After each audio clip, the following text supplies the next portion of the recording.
why you want to be able to read one before you buy the property.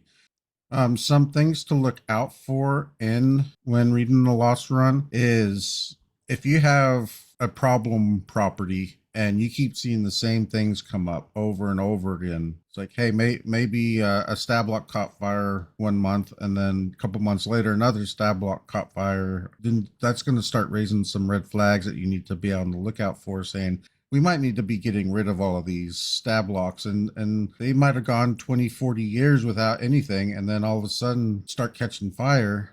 That could be a huge investment you weren't planning on doing. Welcome to the Ironclad Underwriting Podcast, where precision meets performance in commercial real estate. I'm your host, Jason Williams, and every week we deep dive into the strategies and systems and stories behind rock-solid underwriting.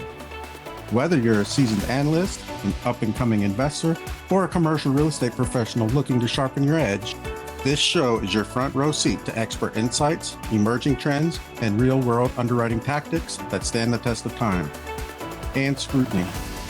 From market assumptions to debt structuring, cap rates to cash flow, we're cutting through the noise and getting to the numbers that matter. So sharpen your pencils and fire up those models. Let's get to work. This is Ironclad Underwriting. Hey everybody, welcome to this episode of the Ironclad Underwriting Podcast. I'm your host, Jason Williams, and I got my good friend and co-host, Frank Patalano. How are you doing, Frank? Not too bad, sir. Just playing with the camera a little bit. Well, now all of our listeners aren't going to be able to see what you're doing because they're listening to some streaming form and not YouTube. So if you want to see what he was doing, go to YouTube. There you go. So we have been discussing insurance. We had our insurance broker, JT Lynch, on a couple episodes ago, and we talked about how to underwrite and different types of insurance. And today we are going to, and again, this is just for information. This is not for you to have to learn how to do. This is just so you know what your insurance broker does for you if you have a good one.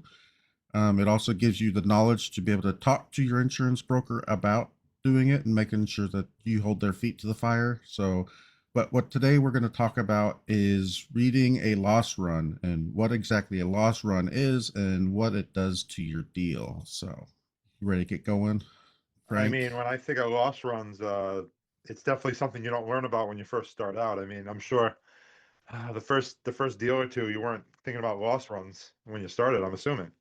Yeah. And if you don't even know about them, you might not even put them into an LOI or put them into your PSA that you require them for due diligence information.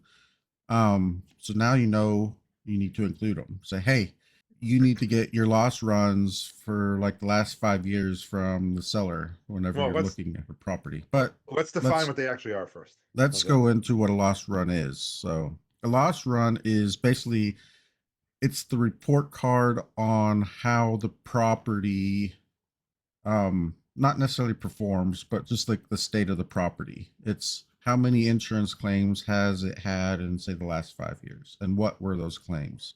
Was it like a unit fire? Was it roof? Was it wind and hail damage? Was it maybe a stab block breaker box catching fire and burning a building down or whatever? So that's what the loss run is. It's basically, it's the report card for the property on insurance claims. If you want to hear something crazy, I don't think I've told this story before, but I was recently talking to a public adjuster, which is someone that works on your side when you actually have a claim. And he was saying that he was looking at a possible issue on a property.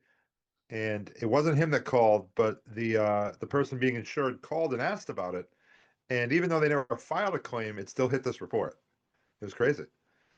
Yeah, and we sort of talked about that before. It's like, hey, whenever you call up your insurance company, hey, I'm thinking of making a claim because I got some damage, and then if maybe your deductible's too high, you just want to cover it out of pocket, it's still now on file that there was an issue.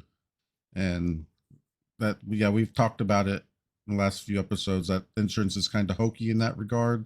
Yeah, that they're charging you for something that they're not even paying for. But again, we've talked about this, that insurance company is all about statistics. And if you've already had something happen, maybe it's small, but statistically speaking, you are higher up than you previously were. And so now your premium is going to go up accordingly. So who actually produces this loss run? It's not the seller. The seller doesn't know. It's the seller has to contact their insurance company or their insurance broker, and their broker is going to produce the loss run for that property for however long either they keep the records for, or 5 years, 2 to 5 years is what I typically see people asking for, and an LOI. The further back you can go, the better. That just Yeah, gives you a usually I don't good, see longer than 5 years though. I mean, you can, but yeah. I've never seen So, anybody ask for more than 5 years. so five, and JT mentioned it when he was on that episode, but it matters what 3 to 5 years, and then some of those things start dropping off. They're not going to affect your insurance anymore. I forget if it's 3 or if it's 5 years. It's one of those. Because when we were talking about or looking at that property that had that burnt building, Yep. um he was thinking by the time you close, you're going to be outside of that period, and so your insurance is going to be coming way down. So that's good. And so things do drop off. It's kind of like, I guess, your taxes. You have to keep your taxes for the last 7 years. Yeah, or And your that, credit score, yeah. like 7 years. So so make that a due diligence item. Say, hey, give me the loss runs. What the loss runs can do, and again, going back to that property with the fire unit, and again, that property was different because that property they never even filed insurance, so that the seller's insurance never even saw that loss run, or never saw that incident, so it wouldn't be on a loss run. But and actually, now that I say that, that building did get scraped, so it is now on the loss run. So does that start the clock up at 5 years, or is it 5 years from the incident? I don't know. Yeah, I don't know. Interesting. I know that we're dealing more with the underwriting side on loss runs right now. When I think of loss runs, the most experience I've had with it is when I've thought about trying to shop around my insurance, and we know how that's hard to do, um, harder than I expected. So sometimes I'll contact a new broker to see if they have other plans, etc. And the first thing out of the broker's mouth is, "Oh, I need a loss run report." It's like, hold on, I need to go back to my insurance company that I'm trying to price away and ask for a loss runs report. Yeah, that's not going to work that well. I mean, I have, but obviously they know what you're doing. You're shopping around. Yeah. Yeah. It's like I said, they want to know everything that's happened to it, because if something's happened to it, it's a higher chance of, I guess, happening again. Maybe, I don't know. Yeah. So the why you need it, and I use this example a lot. So if you've listened to this podcast, you've heard this before. If you haven't, then it's new for you. But when we were looking at that property with that burnt building, we were looking, the seller brokers insurance. They said it was going to be maybe like 700 a door or whatever. And when I got the indication from my broker, from JT, it went up to like 1350 a door or whatever. Um, so if you don't budget for that change, then on day one, when you sign all the closing documents, and now you owe insurance and taxes, you're going to be in for a rude awakening when you're looking at 100 some odd doors and there's a $600 door difference. So A problem like that. So on some deals, we keep telling ourselves that we're going to get cash flow from day one. I mean, it is possible, but if you miss something like that, you're not having cash flow at all. You've wiped out cash flow for a long time. yeah, you might even be having to come out of pocket more, Yeah. because they want that up front. They want the premium up front. So I mean, unless you can get them to spread it out over the course of the year or something, but generally speaking, they want it in one or two payments. Um, so how do you read one? So typically, you're going to have like your date of loss. This is where your incident is. This was when the claim was filed. So that's what I was wondering. With that building, they eventually did claim it on insurance, but it would have been probably 18 months or more after the building burnt up. So is it the date of the incident or is it the date of when the claim was filed? So that's one thing. It says date of loss. So I'm thinking incident, even though it was filed 2 years, 18 months later. So it talks about the type of damage. Is it fire? Is it water? Is it a liability issue? Did someone fall and break their leg because of an icy sidewalk or something? Is it wind and hail? Did someone break in and steal all of your cash deposits or cash payments for the month if you have a cash box? Well, and again, I recommend don't accepting cash for rent. And so you're going to have your type of loss, and then you're going to have how much was actually paid for that from the insurance company. You might have an amount reserved, the money that the carrier has set aside but hasn't paid yet. So you might be having to fix it, show receipts, send them to the company, and then get reimbursed. So and that's similar to like if you have car damage, if something happens, sometimes they cut you a check right away. Sometimes they want to make sure that money goes to actually fixing the problem and not just going into somebody's pocket and then forgetting about it. You'll have incurred. This is paid plus the reserve. That's the total the carrier is tracking against the property, and this is the number that underwriters react to. So this is like everything that insurance has paid so far. And then is the status, is it still open or closed? So those are the typical columns you'll see in a loss run. So Um, just to pause real quick, so you're talking about loss runs. On a lot of properties, there may be nothing. So I just, as we're having this conversation, I looked up loss runs and I pulled on a property. We have a 9 unit locally, and there has not been one loss run. There's not been one loss for years. I went back 5 years. We've owned it for around 9 or 10, but in the 5 years, there hasn't been one insurance claim or loss. yeah. And and I've mentioned this before. I've never had to do any insurance claims myself.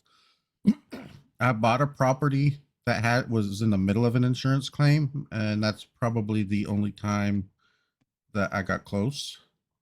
I bought a property, and when we were like right when we got under contract, they had a big storm, and a tree fell into one of the units and like destroyed the whole thing.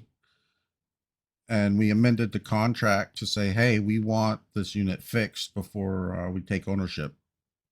But for whatever reason, people were dragging their feet, and we inherited a broken unit. We Yeah. were still able to use the previous owner's insurance because that's when the claim was started, and so they took care of it. Nice. But we still had to deal with them that way, and we did get lost rent insurance money from them. So That's nice too. yeah, so I think that the I don't think the nomenclature is too difficult here. Like I said, paid is what was already spent. Reserved is earmarked but not yet spent. Incurred is the total reserve that was paid out plus the paid or the real cost from the carrier's point of view. And an open claim is still unresolved. So either it's still under repair, or maybe we had to hire a public, what was it again? Public The adjuster.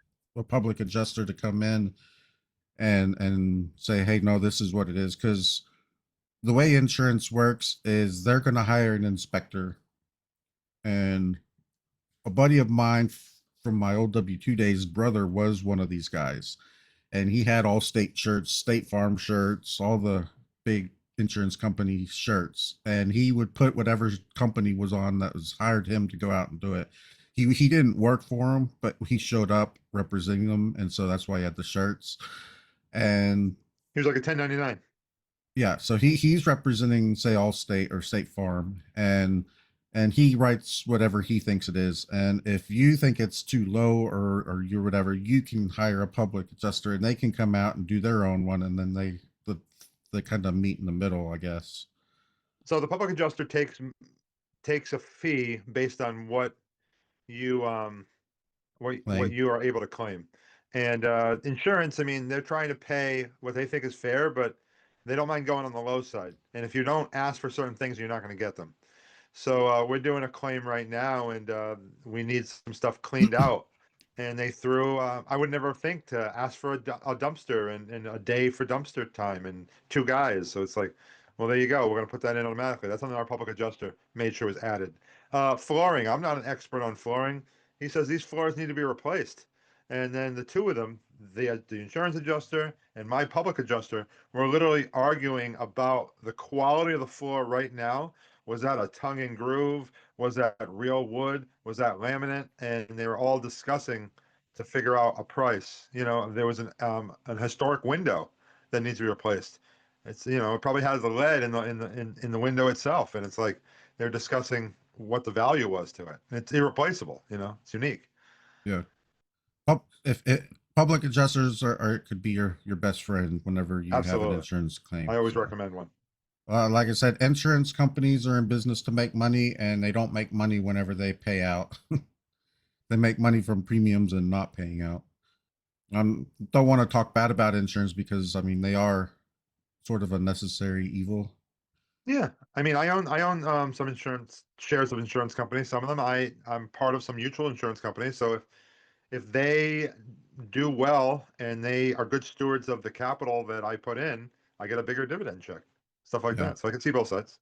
yeah. Some things to look out for in when reading the loss run is if you have a problem property and you keep seeing the same things come up over and over again. It's like, hey, maybe a stab block caught fire 1 month, and then a couple months later, another stab block caught fire. Then that's going to start raising some red flags that you need to be on the lookout for, saying we might need to be getting rid of all of these stab blocks, and they might have gone 20, 40 years without anything, and then all of a sudden start catching fire. That could be a huge investment you weren't planning on doing. You could have been thinking, I was like, all right, we can pay the premium. It's going to be $80,000 a year, and then all of a sudden you have to replace 100 stab blocks at 1,500 1,500 piece. Yeah, hundred plus fifty thousand labor. bucks. Yeah, and then you also have to include all of the exterior stuff, those big old breakers per building. So I mean, it can get expensive before you even realize it. So that's why you want to be able to read one before you buy the property. You also want to look at the severity of the issues. So like we had a fire in one of our units. The vent hood caught on fire. It was like a $1,500 fix. We replaced the vent hood and cleaned it up and repainted. Versus did the whole kitchen burn up and everyone have to be evacuated from the building type thing. So Right. severity is another thing you need to look at. um, and then another one is, and like I said, with the stab blocks, maybe you start seeing a pattern forming or developing. You have to fix it, or water damage. And this goes back to that hotel over there by the falls in Wichita Falls. They had flood one year in '07, and then they had another flood in 2015 or whatever. So it's like, maybe something's going on that we shouldn't either have this building here or what. I mean, the water was up almost to the second floor both times. So and it was like a complete loss on the first floor for sure. Another Did you hear thing that they is they want to tear down the second hotel across the street over there? I haven't been paying attention to that. I thought I just saw an article. I know some guys living there. Yep. It's he's maintaining it, but I don't have they're not running it as a hotel. It's just a empty building right now. Um, but that's an aside. Um, It's a future lake. They're making some lakefront property eventually. I'm kidding. there was a lake every time it storms and floods. That's for sure. Yeah. Um, repeated liability claims, or do you have like a stairway that's causing problems, or do you have like ice issues? Do you need to change up your sidewalks so that the water flows off of them in the wintertime so that you don't have ice build up? It kind of goes into the grass or the lawn. Do you have like those those walkways to this on the second floor, are they falling apart and people getting injured? There's all sorts of things that you can deduce from the quality of the property from reading a loss run. Wind and hail. If you're in North or West Texas, you're going to probably have wind and hail damage regardless. Um, so that could be on there. And again, in Texas, we have a different deductible for wind and hail, so it kind of sucks in that regard. Theft or vandalism. If you have a lot of theft or vandalism claims on it, then maybe that's not the best neighborhood to invest in, or maybe you need to invest in fencing the whole property up to keep the riffraff out. Or hell, maybe you have a clean 5 year loss run. Nothing has really happened on it or anything, and it's a good property, and you're good to go. So What scares me on issues like that is, yeah, you have a clean 5 year, and come to find out there's two lawsuits that are waiting to start from slip and falls from the last winter. now that would suck. Or you have a clean 5 year. Hell, maybe you have a clean 15 year. Does that mean you're going to be replacing a roof soon because they only last 20 years? Past performance does not indicate future results. Yeah. So, and that's another thing when you're underwriting it. Do you underwrite a deductible, an insurance deductible for a big insurance claim? And then do you also increase your insurance 10% whenever you do make that claim? Just a way that you can underwrite, maybe do a sensitivity study or run a scenario or something just to see what would happen if we do have to replace all the roofs and we have to pay the deductible. So again, your insurance company wants to see the loss runs. They want to see, hey, how is this property performing, or what is the state of this property? Is it reasonable? They understand everything. They know how to read it, or they should, because they're the ones creating it. So carriers underwrite claims history the same way lenders underwrite borrowers' financials. So sending your lender like your T12 and rent roll is similar to sending your insurance the loss run, so that they can do what they need to. Excess and surplus lines risk, the non-standard insurance market. This where carriers take risks that mainstream carriers won't. So it's more expensive and fewer consumer protections, less stable pricing and renewal to renewal. So this is this is like where you have to buy insurance from like a non-standard market, and you're paying for risks that other carriers won't do. So I've never had to buy an E&S um, insurance, so I don't know too much about it. So that's standard around here. We have so many old buildings that almost all of our properties on the small side are surplus line. Okay. 3 years. Yeah, most carriers look back to 3 to 5 years. I recommend asking for 5 years, and if you get 3 years, that's good. If you get 5 years, that's better. We've talked about this before, but do not use the same premium that the T12 indicates they paid. One, it could be wrong. They could estimate it and put it in. Two, they could be using a different carrier. Maybe they were under a master plan or something, and so their insurance could have been at a better premium than what you can get it for. So you always need to go with a broker, get an indication, give them the loss run so they can get fine tune their quote for you. And I briefly talked about this, but deductibles matter as much as premiums. Some premiums, wind and hail, could be like 5%, while the regular deductible is, or wind and hail deductible is 5% of the property value, where like the regular is like 1 to 2%. So Adds up quickly, especially when used as a percentage. yeah, especially a percentage of a big number is still a big number. Absolutely. I think about that with hurricane insurance. Let's see. So here's a real world illustration. A hidden leak. The loss run shows there's water damage claims in 4 years. You walk the property. There's fresh paint on the ceilings in 3 different units. You ask the seller one question: are these the same leak or different ones? And hesitation before tells you everything. So when you're walking a property, you want to, and I always take a ton of pictures. If you look at my camera roll on my phone and my iPad, all it is units and properties. Because when I go, I take pictures of everything. I take pictures of spots on the ceiling, fresh paint. I take pictures of issues that I'm seeing. So you're always seeing stuff, and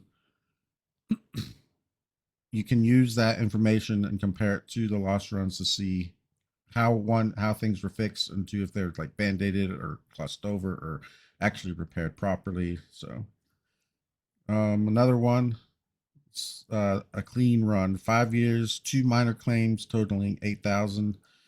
Take it to three brokers and get competitive quotes and use it as leverage. We already talked about this before. You can't really shop around for insurance. You can shop around for brokers, and that's about it. So that wasn't actually a good scenario, a real world illustration. Like I said, Uh, mine is just a slip and falls. I've seen, we've tried to sell properties and we have open claims and it makes it a lot tougher. yeah, that was a major issue with that one that we were buying that still had that open claim, because trying to get insurance for it. We were luckily that property was under a master plan, and we were keeping the same management company, so we still had the same master plan. So it basically just changed names, but it was still under the previous owner who had to take care of everything. But that made our premiums go up as well. Yeah, you So definitely need to flag an open claim. If you find out it's an open claim, that's super important. yeah. Um, here we talked about this in one of the other episodes. A storm property, one massive loss, 400K with a named storm. It's a severe, but it's a single event, so it's not the same risk as four smaller claims totaling the same amount with unnamed storms. So that would be slightly less risky than something that happens periodically. So I remember the day before the hurricane passed by the island for our hotel, and they called me up and said, "Don't worry, you're covered." And I said, "For what?" They said, "Don't you know there's a hurricane coming?" It was crazy. so again, due diligence items, ask for a full 5 year. Send it to insurance before you finalize your underwriting. Flag every open claim.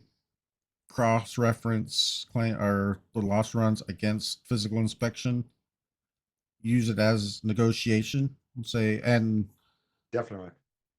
and retrading is was looked down upon a few years ago. I guess it's a little bit more common now, but if you have some insurance claim, maybe it's still open or whatever, you can start using that because you're inheriting a problem, a known problem, and you need to be on the lookout for stuff like that. And so that should be able to bring the price down some. So model the premium increase before you close. So don't write to the T12 insurance line.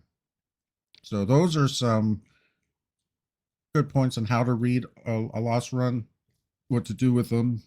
Ultimately, you're going to be using a broker to handle most of your things, but now you know, hey, I can start reading this and start using this as almost offensively against the seller, saying, hey, you've had these issues here. What'd you do to fix them? I want to see the fixes. And then you can also say, hey, why is this still open? We need to bring this price point down because of these insurance things. So that's how to do a loss run, or how to read a loss run. Anything else you can think of, Frank? I mean, the main things I want to reiterate is that when you're doing underwriting, make sure you're not finalizing your underwriting with the original number from the seller.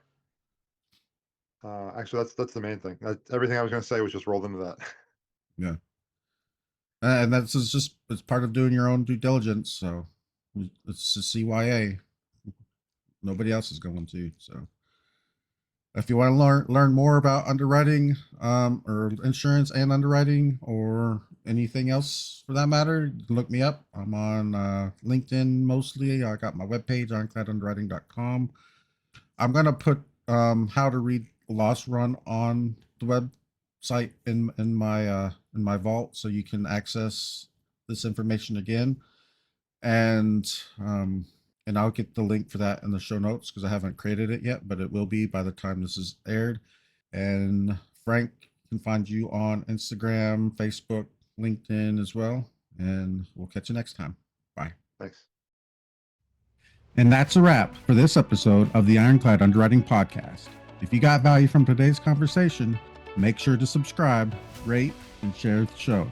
And don't forget to connect with us on LinkedIn, YouTube, Facebook, Instagram, or check us out at our website at ironcladunderwriting.com for more insights and updates.